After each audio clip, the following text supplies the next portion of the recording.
اعوذ باللہ من الشیطان اللعین الرجیم بسم اللہ الرحمن الرحیم رب اشرح لی صدری ویسر لی امری واحلل عقدۃ من لسانی یفقهوا قولی اللہم صلی علی محمد وآل محمد وعجل فرجهم صاحبان ایمان مومن مومنات، حسب روز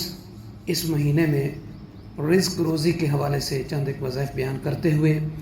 آج اس ویڈیو میں وسعت رزق کے لیے ایک اہم ترین مختصر اور آسان ترین وظیفہ ہے بندگان خدا کے لیے، کنیزان خدا کے لیے۔ پیغمبر اکرم حضرت محمد مصطفیٰ صلی اللہ علیہ وآلہ وسلم کا یہ عمل ہے، وظیفہ ہے، فرمان ہے اپنی امت کے لیے، اپنے چاہنے والوں کے لیے، وہ افراد کے جو کہتے ہیں کہ ہمارا رزق وسیع نہیں ہوتا، ہم کماتے ہیں، بزنس کرتے ہیں، کاروبار کرتے ہیں، جاب کرتے ہیں، ہمارے ہاں مال وسیع نہیں ہوتا، مال بڑھ نہیں رہا، بہت قلت ہے مال کی، رزق کی۔ تو سرکار ختمی مرتبہ صلی اللہ علیہ وآلہ وسلم نے کتنا پیارا، کتنا مختصر اور کتنا ہی آسان عمل ہم اور آپ سب کے لیے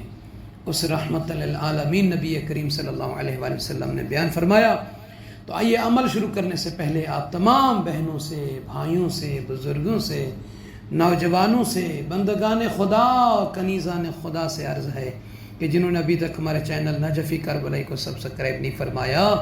تو سبسکرائب فرما دیں، ویڈیو کو آخر تک ضرور سنیے گا اور ایک خوبصورت کومنٹ کے ساتھ لائک کر دیجیے گا، جزاک اللہ۔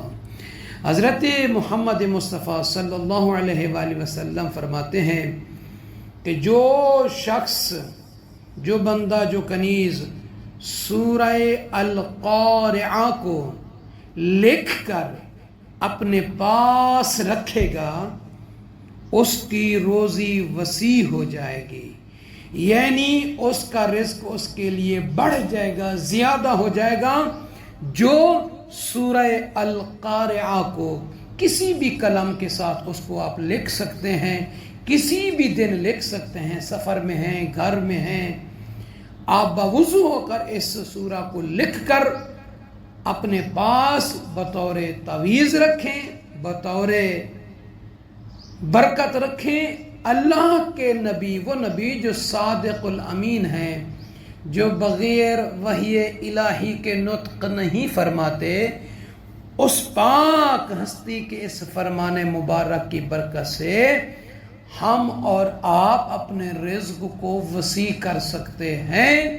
اگر اس سورہ قارعہ کو لکھ کر اپنے پاس رکھیں۔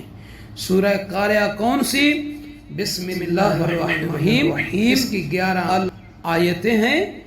القارعۃ ما القارعہ وما ادراک ما القارعہ